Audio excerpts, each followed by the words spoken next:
Hello, kumusta po kayo? Medyo natatawa lang po ako sa mga comment ngayon. Atin nga yung pag-usapan, baka sabihin nyo naman, hindi ko pinapansin. Nagbabasa rin po talaga ako ng mga comment ninyo, hindi lang ako nakapag-reply nga. Gawa nung medyo talagang busy tayo ngayon sa ating mga buhay-buhay at may mga tinatapos tayong mga bagay-bagay na dapat nating ipasa at dapat nating pagtuunan ng pansin, ano? Pero hindi ko sinasabi na hindi ko pinagtutuunan ng pansin yung mga comment ninyo. Patuloy pa rin po tayong gagawa ng mga videos to inspire people and to inspire friends and mga kapwa natin mga Filipino na gusto makarating dito sa Canada at gustong o yung may mga pangarap na makarating dito sa Canada, no? At pag-usapan natin yung ilang mga comment doon sa ating mga vlog o sa ating mga video, and we're going to relate that sa kung ano ang kasalukuyang nangyayari sa mentality ng mga Filipino o ng mga Pinoy dito sa Canada, no? Napakahirap namang isipin o sabihin na nagsasalita ako ng walang batayan, ano? Okay, pag-usapan natin. Okay, number one, ang comment ng iba, ang sabi nila 100,000 para lang sa sasakyan. Yes, 100,000 po, katumbas po ito ng, sabihin natin kung ilang milyon sa Pilipinas. Sa Pilipinas po, hindi ko kayang bilhin yung ganyang sasakyan. Actually, yung sasakyan na ito, this is, sabi ko nga, jeep, hindi ko kayang bumili ng ganito kalaking o kamahal na sasakyan. Pero dito, dahil sa hindi rin namin kaya na mag-budget ng ganitong kalaking sasakyan o kamahal na sasakyan kung hindi rin naman po kaya ng budget namin. Yan po ang katotohanan. Hindi po ako nagyayabang, hindi ko po ipinagyayabang, kundi sinasabi ko lang dahil ito po ay need namin. Nangangarap ba ako na magkaroon ng ganito sasakyan? Napaka-hypocrite ko naman po kung hindi ko sasabihin na hindi ako nangarap ng ganitong sasakyan. Kasi natatawa lang po ako doon sa comment ng ilan. So, yan ang sasakyan.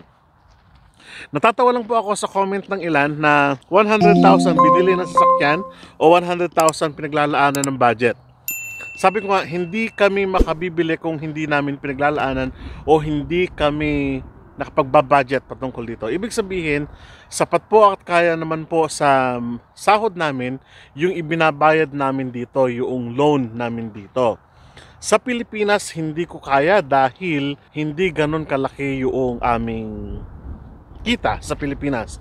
Nakakaya po namin dito dahil sumasapat po yung pambayad namin sa sakyan. Ngayon, ano ba ang katwiran namin bakit kami bumili ng ganito sa sasakyan?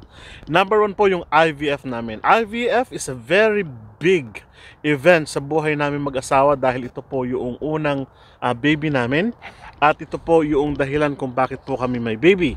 And the fact na ang IVF ay ginagawa po sa ibang city, nagta-travel po kami ng let's say 1, 2 hours, 3 hours back in and then sabihin natin babalik pa po kami the same po yung oras. Napakalayong tinatakbo ang takbo po namin kada araw, hindi kada araw kundi kada punta namin, pero may mga araw na kada araw kami pupunta. So tumatakbo po kami ng 1:10, 1:30 at ang hinahanap po namin dito is the comfort ng aking may bahay kasi hindi naman po pwede na yung sasakyan natin ay pag-alis masisira, pagbalik masisira, papagawa agad. Yun yung naging purpose namin kung bakit ko po kami kumuha ng ganito kalaking sasakyan at sabihin natin ganito kakomportabling sasakyan.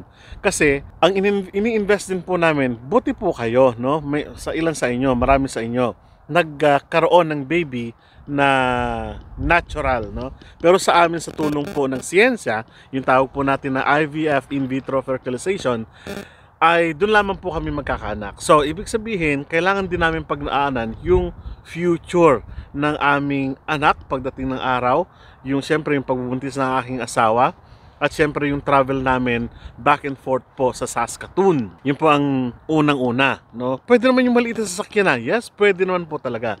Pero kung tutuusin po, doon sa halos pabalik-balik namin, meron pa nga sabi ko sa inyo, yung araw-araw na nagpunta kami sa Saskatoon. Ito lang, medyo natatakot po ako na mag-drive ng kotse sa National Highway. May kotse po kami dati, kaya lang sabi parang hindi ko alam sa iba. Sa iba okay lang siguro. Pero sa akin po talaga, parang feeling ko na yung tulid ng sasakyan kapag nasa highway, magaan kasi ang kotse, medyo talagang mabilis, no? At parang ang pakiramdam ko, no, mas safer ako sa mas malaking sasakyan kapag nasa mas malaking kalsada ka at nasa mas mabilis na road ka. Yun lang po yung konsepto ko. Iba naman po yung konsepto ng mga taga-ibang Canada at sa inyo rin po na nanonood. Yun po ang isa sa mga dahilan. Pangalawa, bumili po kami ng ganito sasakyan dahil gusto po namin itong magtagal. Magtagal dahil paano po ba kami kumuha ng panibagong sasakyan? Sa mga habang panahon, yes. Pero ang plano ko dito sa sasakyan namin, I will keep it as mine, as for future. Dahil may mga nakita naman na po tayo ng mga sasakyan na tulad sa atin na talagang nagtatagal. No? Yun po ang konsepto naming mag-asawa. At pangatlo, yung family namin. Ang family po namin ay lumalaki. So, yung 5-seater po na sasakyan ay hindi na po magkakasya balang araw pagdating po ng mga kapatid ng asawa ko and my family as well. Medyo kukulangin na po talaga. Kailangan namin na mag-haul ng mas maraming tao sa mas malaking sasakyan, no? Yun po ang konsepto namin doon, no? So, isa lamang yun, no? Hindi ko na dapat elaborate pa, no? Nakita niyo naman po yung vlog natin. Pangalawa na pinag-uusapan sa comment section ngayon ay yung lumubog kami sa pagkakautang. This is only a title na nangyari hindi lang po sa akin, sa maraming Filipino na nandito sa Canada, pero nakaahon. Ibig sabihin, lumubog ba kami, na-depress ba kami, dumating ba sa punto na asin at o kaya naman kanin na lang yung kinakain namin o halos wala na kaming maihapag sa pagkainan namin. Salamat po sa Diyos at hindi naman po dumating doon. Pero yun po ang nangyari sa amin na yung malaking pagkakautang namin, thankfully, ay nabayaran din po namin sa maikling panahon. Ngayon, kung tutuusin at sasabihin ninyo na wala kayong pagkakautang sa Pilipinas at wala kayong pagkakautang sa Canada o papunta dito sa Canada o pupunta dito sa Canada, lucky you po. Isinishare ko po yung buhay namin, no? Isinishare ko yung naging naman namin, naging way naman namin, no?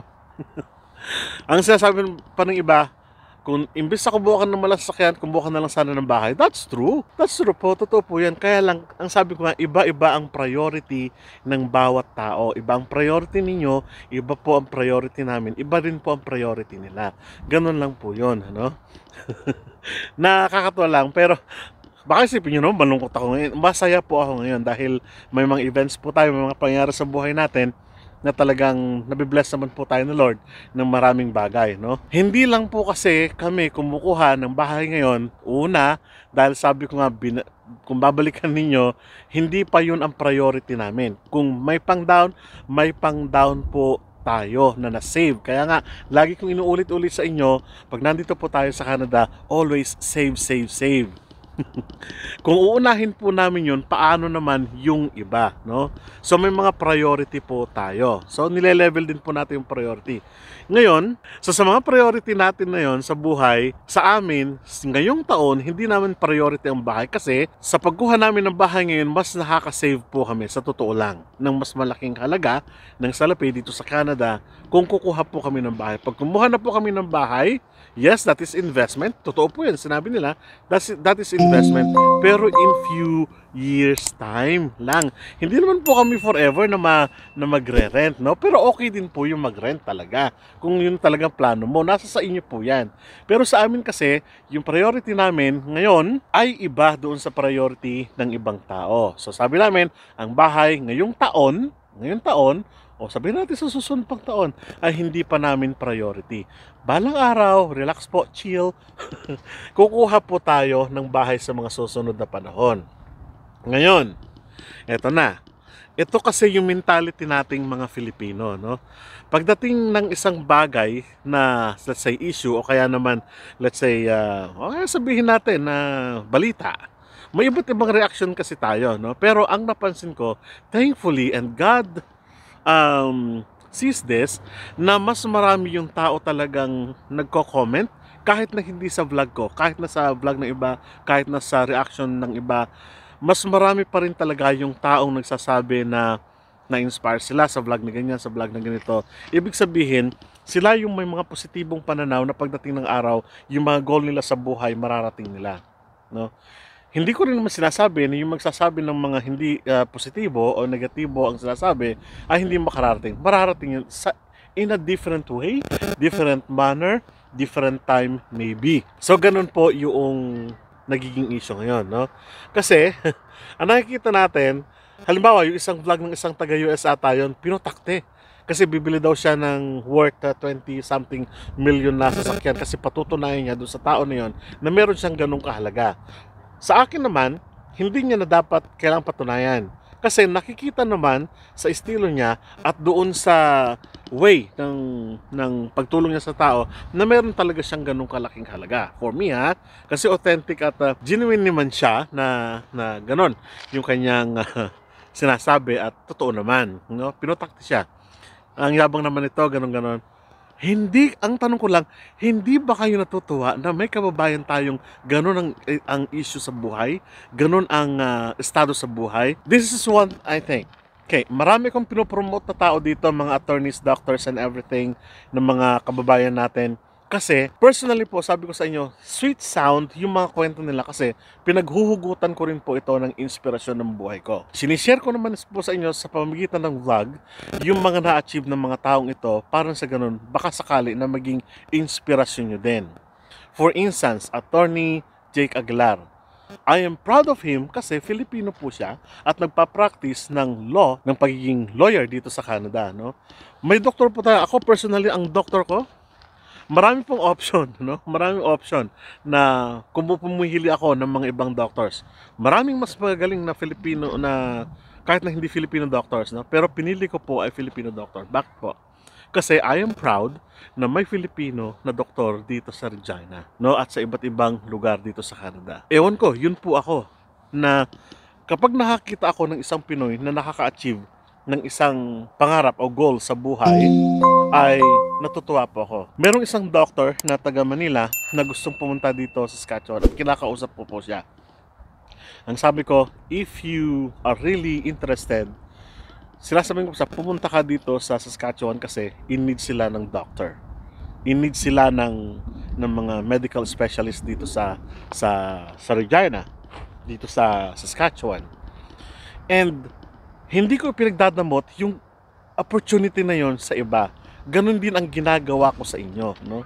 Ngayon, sabi ko nga, iba-iba lang kasi tayo ng pananaw. Mas mahirap kasi sa tao yung magkakaroon tayo ng tinatawag na crab mentality. Yung post ng isang barkada ko ngayon, kaibigan ko, classmate ko nung high school sa California, ang post niya ay crab. Kasi nafe-feel niya na may mga Filipino sa workplace niya, mga Filipino na nasa Pilipinas, nakilala niya mismo na mayroong mentality na tinatawag natin crab mentality. Hindi po maganda yon. Kasi once o habang ikaw ay nagkakaroon ng inggit sa kapwa mo na, ano ba yan? Yabang-yabang naman, nag-post, yabang-yabang naman. For me, ang pagpo-post ng mga bagay, hindi naman como pinost nagyayabang ng tao, como i-video nagyayabang ng tao. Hindi nyo ba nakita yung other side nito, na baka masaya lang yung tao, inspired lang yung tao, o baka naman sinasabi niya lang doon na ito yung achievement ko. Natutuwa po ako doon sa isang vlogger na ang post niya, yung bahay nila na nabuo na, ganito, meron mga pictures doon na sinasabi niya doon na nabuo ko na yung yero, nabuo ko na yung ano. Nakakatuwa. Ako mismo, kumuhugot ako ng inspirasyon sa kanya. Siya ay isang nakikitauhan. Parang ganon. O nakikitauhan siya sa kanyang sa isang land, sa isang field. Pero nagagawa niyang ngumiti kasi inspired siya doon sa naaabot niya. Inspired siya doon sa nakikita niya. Iba kasi yung tao na, oh, yabang-yabang naman to. Instead na ma-inspire o magbigay ng inspiration sa kapwa, idinadown pa yung kapwa. For instance, huwag na kayong pumunta ng Canada. Ang pangit ng Canada. Nag-tourist na ako dyan. Pangit ang Canada. Ano ba ang pangit? Yung pangit dahil hindi ka nakakuha ng trabaho? Pangit dahil hindi ka naka-apply? Pangit dahil wala ka ngayon dito? Pangit dahil may masama kang karanasan? Maaaring yun yung mga nagtitrigger. Well, naiintindihan po natin yun. No? Naiintindihan natin yung mga bagay na yun. No? Pero, ang ibig ko lang sabihin dito, kung kayo ng mga kaibigan natin dito sa YouTube natin na nai-inspire sa mga videos natin, I am very thankful po. I appreciated po yung mga ganyang comment ninyo, yung mga ganyang sinasabi nyo, kahit na sinong vlogger, kahit na hindi po ako. Kasi nanonood din po ako. Kay Sok TV, hi Sok TV, Sok Digital, Noit Tebs, vlog, ano pa, yung mga pinapanood ko, ang dami. kumukuha din ako ng inspirasyon sa kanila, na-inspire ako sa kanila. Pag sinasabi nila, yung family na nakarating dito, wow, hindi ba? Hindi ba kayo Ako walang halong etos. Personally, wala akong halong etos. Natutuwa talaga ako kasi naging guidance counselor po tayo for about 5 years at marami tayong nakakausap na iba't ibang tao. Marami tayong nakakausap ng mga nanay na taga Hong Kong nung tayo ay nasa high school pa. Kina-counsel po natin sila. Kapag mayroon silang achievement, ang tawag na sa akin nun, Sir Dick, ito yung ganito mo. Sir Rod, ito yung ganito mo.